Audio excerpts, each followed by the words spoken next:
Just when you think the Trump administration Department of Justice can't sink any lower, the Civil Rights Division says, hold my beer, because we are in a race to the bottom of the barrel. On Monday, a former law enforcement officer will be sentenced after a jury found him guilty of violating the civil rights of Breonna Taylor. That man's name is Brett Hankinson, Hankison. And last year, a federal jury in the state of Kentucky, found him guilty of violating her rights by using excessive force when he discharged several shots from his service revolver into her window during a drug raid that went crazy. Now, okay, he was convicted of the following offense: deprivation of rights under color of law. This was after a trial happened. So a jury of his peers was seated, and he sat in front of this jury, and a jury of his peers sat in judgment of him and found him guilty beyond and to the exclusion of every reasonable doubt. According to federal prosecutors at the time, under the Biden DOJ, not Trump DOJ, federal prosecutors said that Hankinson fired 10 shots through a window and a sliding glass door that were covered with blinds and curtains. Stop. Just stop for a second. You, as a police officer, fire more than 10 shots into a sliding glass door and a window covered with blinds and curtains, and you know it's an occupied location, and it's in the middle of the night, and you give zero consideration to the fact that innocent people could be inside there that could be injured. According to federal prosecutors, multiple bullets traveled through the wall and into an apartment next door, but by the grace of God, didn't hit anyone. The officers who were a part of this drug raid, who actually fired the shots that killed Breonna Taylor, were never charged. Hankinson was charged. And part of the rationale as to why those officers that actually fired the shots that killed her was her boyfriend, Kenneth Walker, was firing as police breached the apartment. Stop. They were executing a warrant. Did they announce their presence prior to entering? That remains unclear. But it is the dead of night. And when somebody is busting down your door, it is a common idea that you're going to defend yourself with what you got. It's the castle doctrine. You can defend your home. And I don't think it's an unreasonable idea. Now listen, again, did the police announce that they were going to be entering the premises? So, in a sentencing memo in advance of this former officer Brett Hankinson's sentencing, which is coming up on Monday, July 21st, the Department of Justice Civil Rights Division submitted a sentencing memorandum. Now, I want you to, I know I keep on saying stop, but I'm just baffled by this. These are the prosecutors that prosecuted this, right? And so they're submitting a sentencing memorandum to the court to consider, to be able to decide what this Hankinson guy is going to get.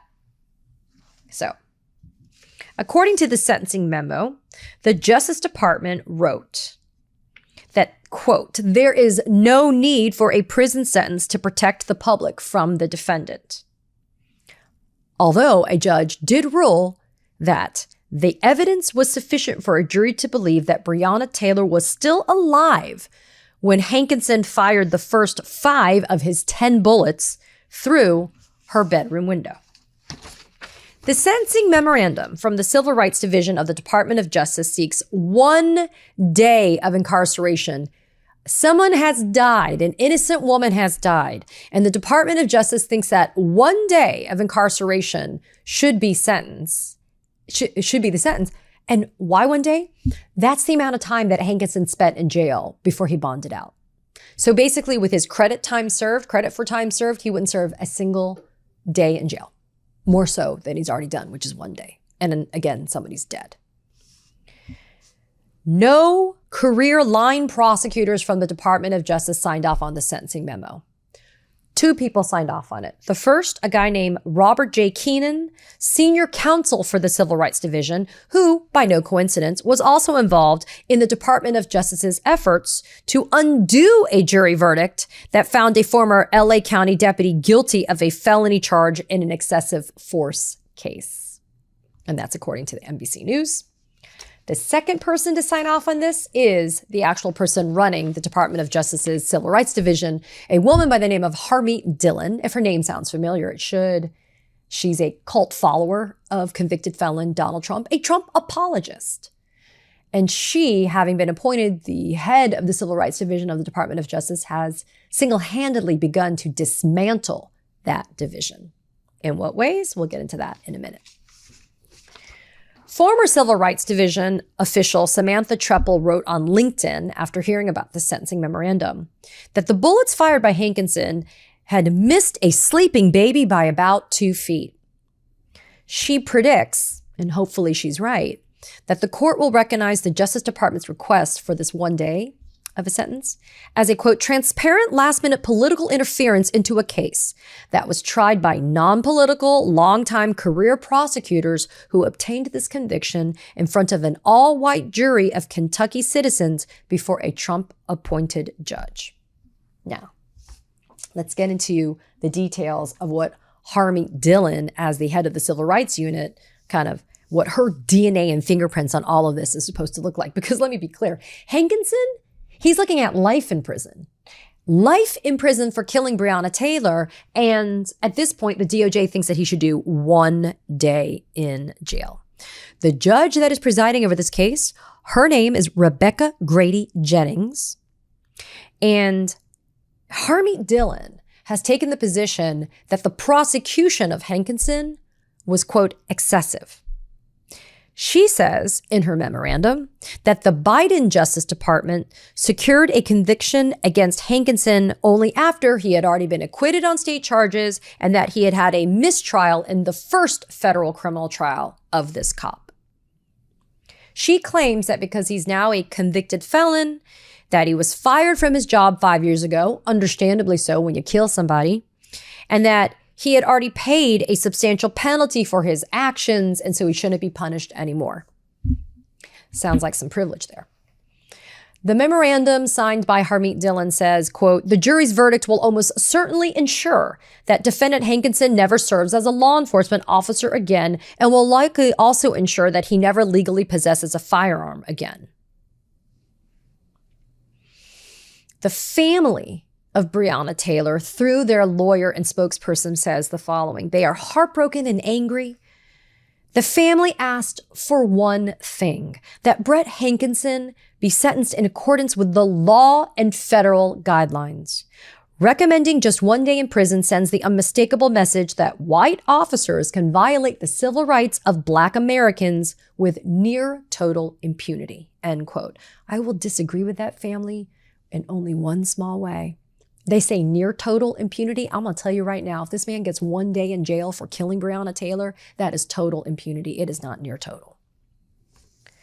Hankinson, again, the only cop that was charged for what happened during that botched drug raid. And although his 10 bullets didn't kill Breonna Taylor, he was a part of that drug raid, and he was found to be as responsible as those that fired the shots. The chief of the Louisville Metro Police Department was fired as a result of what happened in the wake of the death of Breonna Taylor. And the Justice Department, the Biden Justice Department, conducted an investigation and 2 years ago issued a report that reflected that the Louisville Metro Police Department showed a pattern of discriminating against Black people. Since Harmeet Dillon, however, has taken over the Civil Rights Division, hundreds of lawyers and staff have left that division, disgusted with the turn in priorities that has happened. They also say that veterans have been driven out of that administration because, they've been driven out of that office by Trump administration officials who want to aggressively pursue cases against the Ivy League, other schools, and liberal cities. That is now the priority for the Civil Rights Division of the DOJ. The Justice Department after Trump was inaugurated in January, immediately halted any new civil rights cases or investigations. It also said it was going to back out of Biden-era agreements with police departments that had engaged in discrimination or violence. And the Biden administration had taken it upon itself to make sure that it aggressively investigated and prosecuted and got consent judgments against law enforcement agencies, police departments, people. You know, these law enforcement agencies are supposed to be places that we trust, and these are people that we call when we need help. And when there's a pattern and practice of discrimination, when there's a pattern and practice of a disregard of intentional conduct that violates civil rights, of course there has to be something remedially fixed. There's got to be a fix to this. It's got to be taken care of. And the Biden administration pursued those priorities. 2 memorandums sent in the Civil Rights Division, one of which was by Chad Mizell, the chief of staff at the Department of Justice, ordered a litigation freeze at the Civil Rights Division to decide whether Trump wanted to pursue any new cases. And the second memo ordered a similar freeze on DOJ activity involving the consent decrees, the ones that I talked about, where the police department enters into agreement with the Department of Justice to make sure that it screens its employees, trains its employees, and that it makes sure that there is no pattern and practice of discrimination or violation of civil rights. These consent decrees are agreements, as the New York Times explains, hashed out with local governments intended to address flawed police practices or bias based on race, ethnicity, gender, sexual orientation, and disabilities. Again, discrimination. Discrimination that is either in policies and procedures, or maybe it's not in fact, but in practice, right? Maybe it's not listed in a standard operating procedure, but you know that this department is doing it. In May of this year, Harmeet Dillon announced that she was backing out of those agreements with not only Louisville, the Breonna Taylor department, but in Minneapolis, which was the George Floyd department. Instead, Dillon says that they're going to prioritize the enforcement of her dear Führer's priorities, right? She says, quote, "The zealous and faithful pursuit of this section's mission requires the full dedication of this section's resources, attention, and energy to the priorities of the president," period, end quote. Wrong. Harmeet Dillon could not get this more wrong. The priorities of any division of the Department of Justice is not what Donald Trump wants it to be. It's what the rule of law is. It's what the law requires. It's not what a politically motivated president wants to see happen. So now the Civil Rights Division at the Department of Justice prioritizes investigations into anti-Christian bias, non-compliance with Trump's executive orders and fiats, and anti-Semitism. Again, caveat, of course, I don't have a problem with any idea of combating anti-Semitism, but you can't use that as an excuse, though. You can't hide behind this claim of we're fighting anti-Semitism to be able to go and violate people's civil rights. I'm disgusted. One day, just when you think they couldn't go any lower, as I started this segment, just when you think they couldn't go any lower, they show you that they're capable of even worse. 1 day in jail for this cop for being a part of that drug raid where Breonna Taylor was killed. This cop who fired 10 freaking bullets. 1 day is insufficient. I am putting energy into the universe that this judge does the right thing, because it is so patently, obviously political and partisan on its face. That the only reason why this is being done is because this is what Harmeet Dillon, at the behest of Donald Trump, convicted felon himself. So look, I guess they have something in common, huh? Convicted felon Donald Trump, convicted felon Brett Hankinson.